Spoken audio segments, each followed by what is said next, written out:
Welcome back to Growth Without Referrals, the podcast where we talk with leaders about what's actually working to win business today, just beyond word of mouth. I'm your host, Mark Ferguson, and today I'm joined by Oscar Stadthagen of CEO Advisors. Oscar has spent years working across different sectors and geographies, helping businesses grow, build strategic relationships, and expand into new markets. Oscar, welcome to the show. Thank you, Mark. Nice to be here.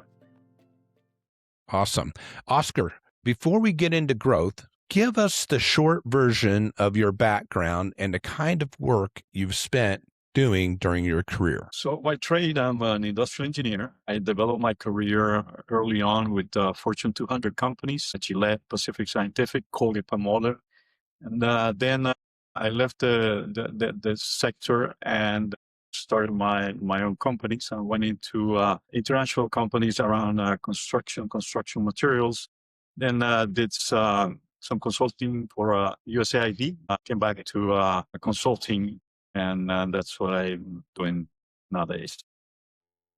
Okay. And you mentioned in our pre-call that you've been around a lot and worked across multiple sectors and geographies. What are some of the major chapters of your career that has shaped how you think about growth? So definitely my time at Colgate-Palmolive, we was part of a group that came in to turn around the Hill's Pet Nutrition division. We grew it from 40 million to $1.2 billion in less than 10 years. And we did amazing things there. We were thought leaders. We worked with thought leaders implementing new things. For example, everybody knows what supply chain is today. Back then, in the 1990s, nobody knew supply chain. Supply chain, the concept didn't come out until about the 2000s. But we were doing everything that is done with supply chain management concept these days. We were doing it in the 1990s. The leaders who were writing their dissertations at universities and so on. And that happened with in topics, in everything and everything around the operations of health and nutrition. And that's what allowed us to grow in such an amazing way. And it was not only the growth, but the way we did it, the considerations with people, developing people, growing the people. And when I say people, it's not just everybody that worked the facilities, but also the customers. It's the veterinarians who we leverage to grow the market and the way we treat the customers. For example, my first training was at the call center. And it was to call old ladies and say happy birthday to the old lady or to their pet, on their day. And that was my first training session. So when I mean people, is everybody that was involved end to end. Okay. It's from Colgate, other parts of my career that marked my times is time in Asia. I built up construction materials factory in Asia, and we built a few buildings, master plan, a city for $1 million. And that was amazing. It was incredible. It was a totally different environment, different thinking, when we think in a certain way, and then you're talking to a Chinese in China, and their values and their thoughts are totally different than yours. So sometimes you think, my God, then you say, no, they're right. They have a different perspective and they're right. It's night and day. It was an amazing experience working in China. And then my time around USAID and developing teams and developing organizations, which I also did. And I've done a lot of nonprofit work where I've collaborated with a lot of nonprofits. So that has really impacted me in a personal way, helping people grow. So those are the main. Okay. All right. Great. Thank you, Oscar. And what have leaders historically underestimated about entering a new market? Definitely. As I'm working today with a lot of Latin American businesses coming into the United States, and a lot of businesses from the United States going into Latin America and the Caribbean, which is the sector that I'm working as a consultant right now, I really say that there's a lot of underestimation of reality. Well, we have the right to think that we're always right about everything, but I see a lot of people coming in with decks or packages or values or perceptions or business plans that they think that they're absolutely right, and that they are going to come in and they're going to execute it flawlessly in the United States or vice versa, take it down there. And they're underestimating having empathy towards other geographies, other trains of thoughts, other perspectives. So they come in, thinking that they're going to do it. And, hey, I want a salesperson to execute this for me. And like, hey, no, it's not going to happen. Your plan is not fit to this environment. It's different, their values, as I was explaining with the Chinese, other people, even within the United States, somebody in the Southwest, Southeast is different than California, different than New York, different than Miami. So you need to be tuned to your target. You need to be tuned to your market. You need to really understand so that your value proposition is really a fit. And a lot of people don't consider that, and they just dream a beautiful written value proposition.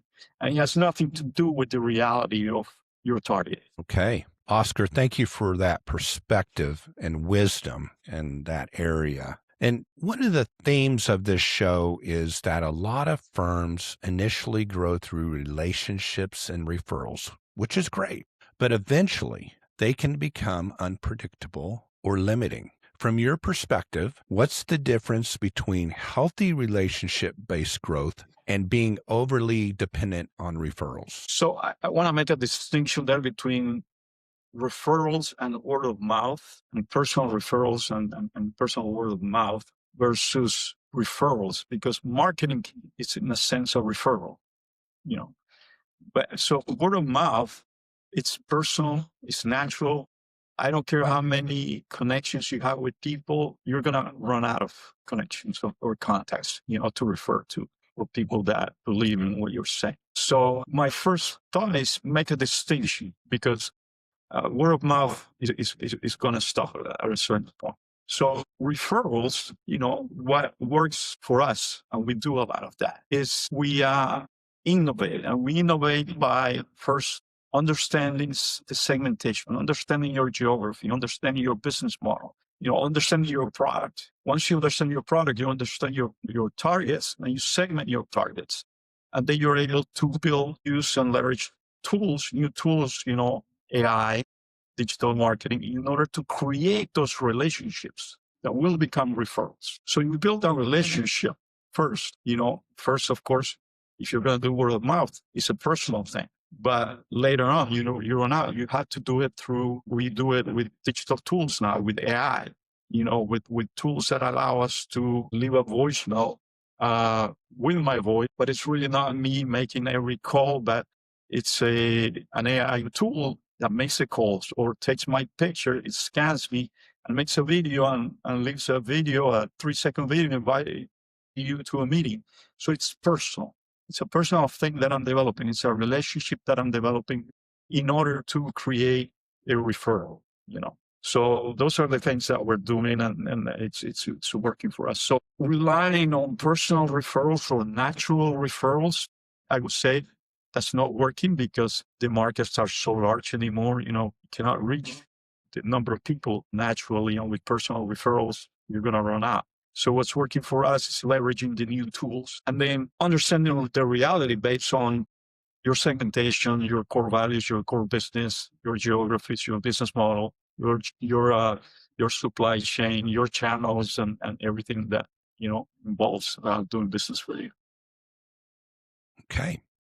And thank you for that distinction, and that I think you're spot on. What does a company need to operationalize if they want to grow to become more predictable?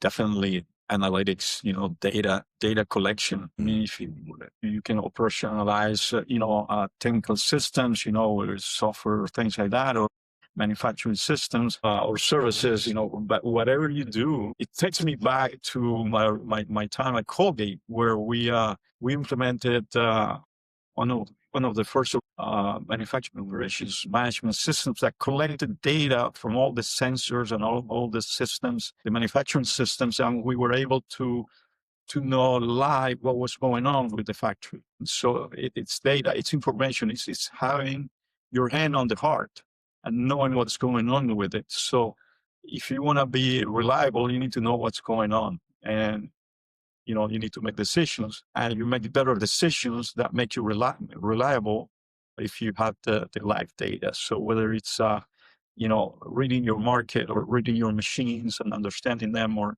whatever that you want to operationalize, you have to have data. You have to have real-time information. Agreed.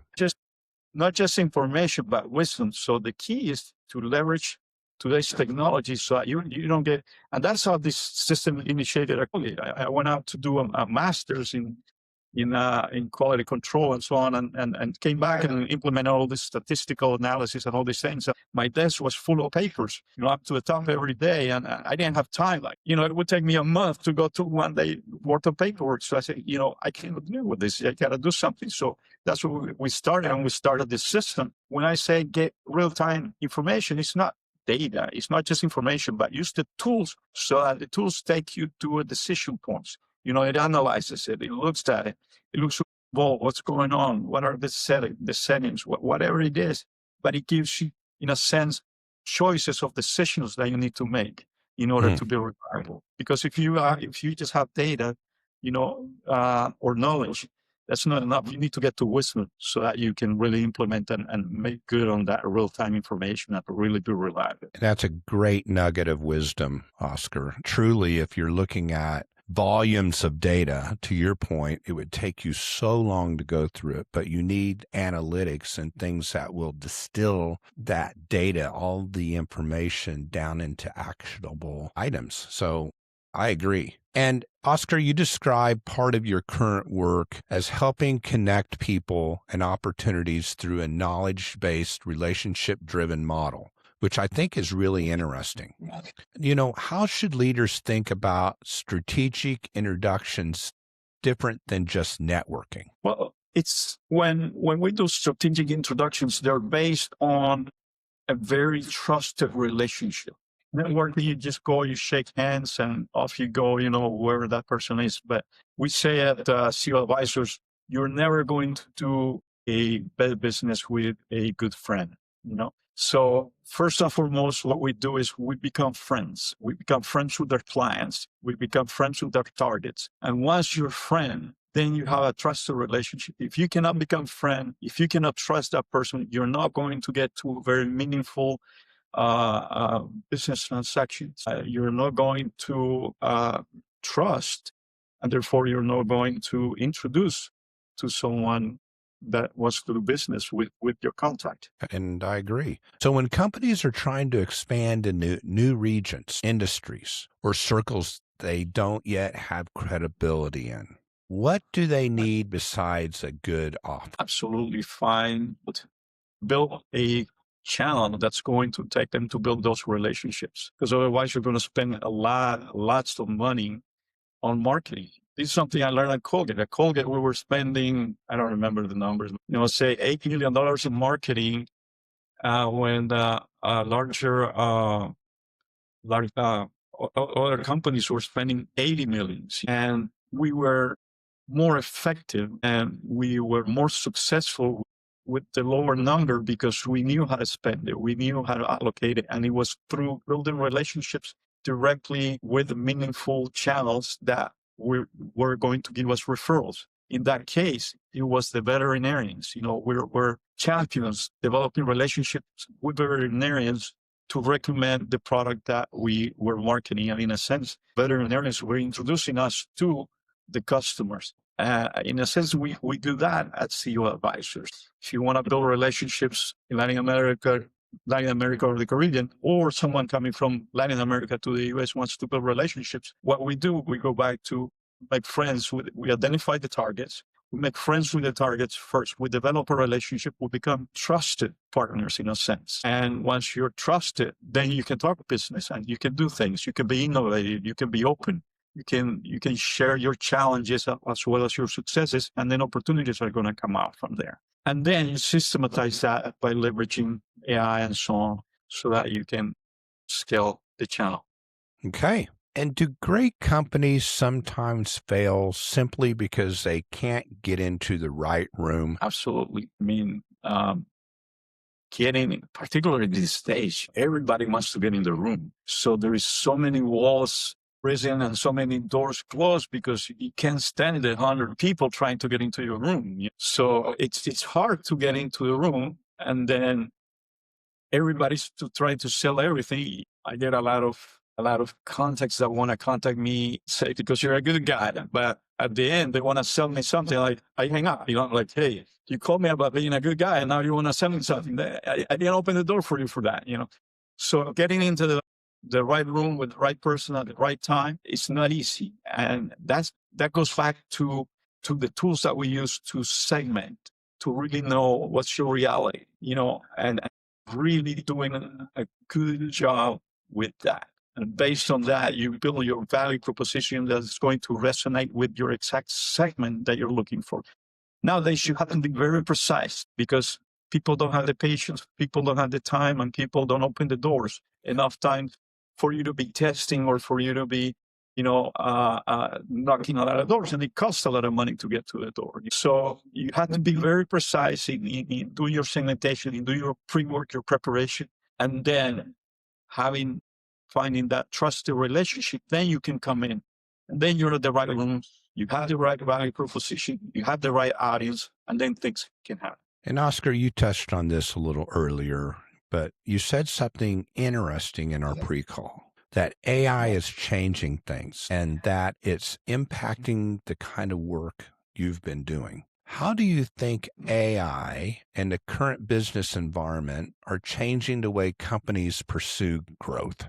It's just so many ways, and AI is changing every day so fast. So what we do is we embrace AI, we leverage it. I can't say one thing only because AI is just amazing. AI a month ago, it was different than it is now, and then, the personal growth, you're constantly assimilating and applying the new things that are coming out. So definitely, I can't tell you one thing. There's many things that I use with AI, but I guess what works is just being on your toes, assimilating, understanding the applications and how to use it, and being sure that there is an AI for everything that you're doing, everything that you're thinking, everything that you want to do better. There is a better way that AI can help you with it. So how agile are you assimilating and applying? I think that's the key. So here's a good question. So what part of business development do you think can be accelerated with AI, and what parts still have to stay deeply human? I think everything can be accelerated with AI. That has to stay human, patient. I don't know what else. I can think of anything. Because like I was telling you earlier, there's a studio, we have a studio here, and you can scan, I get scanned. And with that scan, I send a topic to the studio, and they develop, the video, the audio, the messages, they make the phone calls as if it was me. So I can do 100,000 of those in one day. And it's like it's me, and I'm developing a trusted relationship, and it's me. But then when I get to a point, then I intervene and I come in live. So when do we do live and it's not AI doing it? I think at the point where you're not developing the channel, but you're trying to develop that trusted relationship, that one that comes out of being friends and talking to a human. Confession is one of them. And then everything else, when you are to a point that, you're going through the doors, you're going through everything. And then what you need to do is shake hands and be friends with somebody, and talk about football or soccer or basketball, and not just business or how was your weekend last week, and that's building relationship, and that's building business, and AI is not going to do that for you. And Oscar, what are some of the growth strategies you've seen companies try that look good on paper, but didn't actually produce results? Many. And I don't want to knock anybody down, but we get a lot of clients, very large clients, heads of families, heads of very large groups that paid humongous amounts of money to very large, very prominent, very respectable consulting companies. And they build this plans that are just humongous. And what we do is we take them, we that's what we call our practice actionable advisory. So there's a lot of plans, there's a lot of thought, there's a lot of strategy, but people, it's romantic, it's exciting to do those things. It's beautiful. Reports are beautiful, charts are beautiful, but making it actionable, making it personal with your target. Yeah, I cannot do that. Or the paper is not going to do that. You have to go out and make actions of that strategy. And that's what works for us. That's what we do. We make actionable, the actions that really create businesses or create growth. Okay. I love it. And Oscar, if you had to leave leaders with one core principle about growth today, what would it be? Wow. It just comes to mind, have empathy, to understand everything, to be real about things, and be humble and embrace AI. Those are my thoughts. I like it. Oscar, this has been a great conversation. I appreciate you coming on and sharing such a grounded perspective on how trust, access, relationships, and strategy really drive growth. For everyone listening, Oscar, would you tell them how to reach you, how to contact you or your company? So you can go to the website. It's CEO, C as in Charlie, E as in Edward, O, Ego Advisors with S.US. So CEOadvisors.us in Miami, Florida. And we'll be happy to converse with anybody that wants to have a conversation with us. We also have offices throughout Latin America, 40 associates, boots on the ground in every country in Latin America and the Caribbean. And again, audience, I will be putting at the bottom of the podcast Oscar's contact information, website, and etc. And we appreciate our audience for tuning in to Growth Without Referrals. If this conversation gave you something to think about, share it with someone else building in today's market. We'll see you next time. Thank you, Oscar. Thank you, Mark. Have a beautiful day. Bye-bye.